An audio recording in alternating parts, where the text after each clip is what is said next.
The Unexpected Pregnancy by Carey, Deakin. Today I'm going to tell you about my unexpected pregnancy. I had been pregnant twice before. In 1998 I was blessed with a beautiful baby girl. Then in 1999 I had another beautiful baby girl. However, when Danny and I decided to try for a baby in 2002, I never expected the outcome of our decision.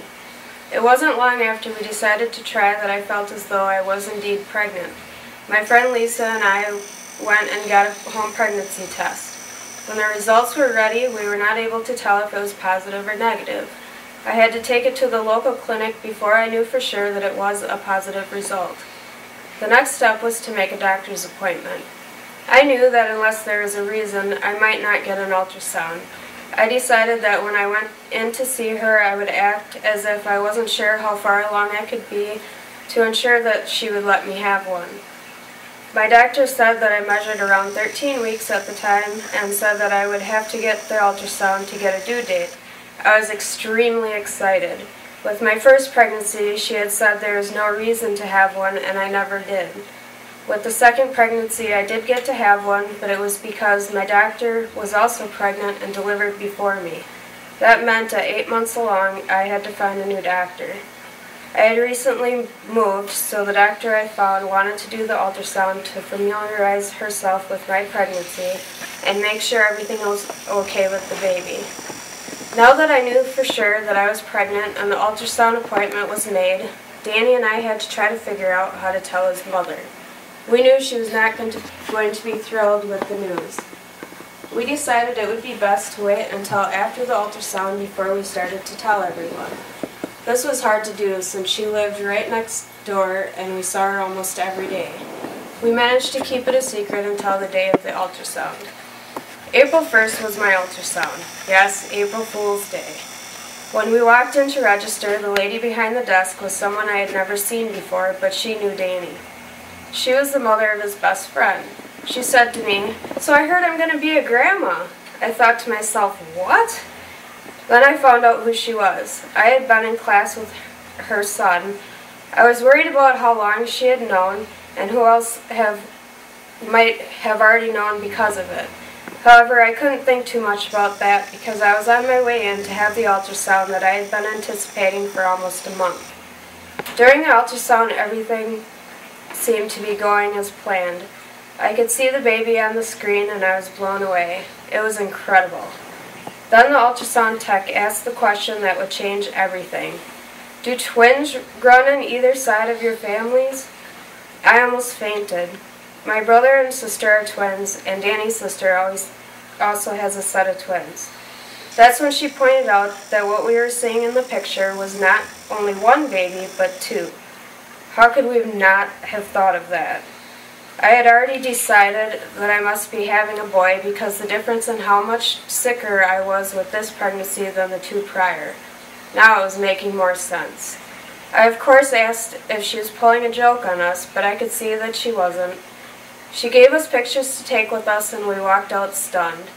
On our way out, I stopped back at registration, set the picture on the desk, and said, "Well, Grandma, you're having twins."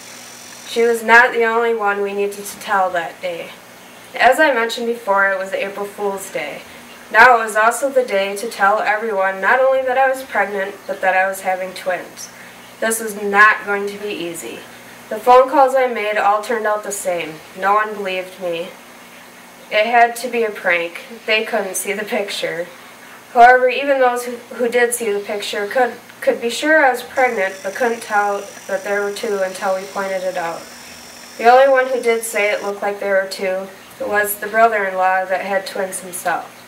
Danny's mother reacted differently than we expected. She had suspected the pregnancy, so she was not as surprised as we thought she'd be. However, she was shocked that we were going to be having twins. The next person to talk to was my doctor. At my next appointment, some bad news came for me. My doctor had never delivered twins and said it was considered a high-risk pregnancy. I was going to have to find a doctor that dealt with these kinds of pregnancies. She also told me the reason she sent me in to have the ultrasound to begin with was because she thought it might be twins. All I could think was, thanks for warning me. It took some looking around to find a doctor that was qualified to handle my high-risk situation. I ended up going to Columbus and soon found out how a high-risk pregnancy was going to be different from my other experiences. During a multiple pregnancy, I would need to have an ultrasound with every appointment. This is to keep track of each baby and make sure that one wasn't taking all the nutrients from the other one. This definitely made up for me not having ultrasounds with the other two. When I was far enough along to find out genders, I was told that I would be having a boy and a girl. Later on, during another ultrasound, my doctor wrote on the picture. He wrote big by one and bigger than his brother by the other one. He was always a little goofy, but this was a creative way to tell me I was having two boys instead of what I was told at first. It was yet another twist in my pregnancy. It seemed as though the pregnancy lasted forever, as most of them do. I had gestational diabetes, which meant that after the boys were born, it would go away. However, sometime later in life, I would develop the disease again. I was sick throughout and was not able to eat certain foods. It was obvious that at least one of the boys was not fond of milk or strawberries, because I couldn't keep either of those things down. I wasn't able to work, but I never ended up bedridden. When it became closer to my due date, my doctor decided it would be best to set a date for induction. He wanted to make sure that there was plenty of staff working in case there was problems during the delivery. We chose to have the boys on October 17th. On October 16th, I measured my stomach and I was 45 inches around. I'm only 62 inches tall, so I looked like a ball. It was time for the boys to meet the world. On October 17th, I went to the hospital at 8 in the morning. After about 11 hours of labor, something went wrong. I didn't know what was happening, but within minutes they had taken me in to have a C-section.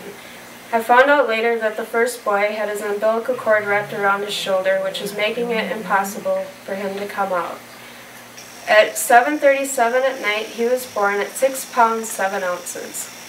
At 7:40, his brother was born. He was 7 pounds 6 ounces. My first boy is named Zachary Morris. He is named after his grandpa, who had died before he was born. My second boy is Travis Nathaniel. He is named after my brother. After testing that was done on my placenta, we know that the boys are identical. This experience has changed my life forever. Every pregnancy is different, and there are stories behind each and every one.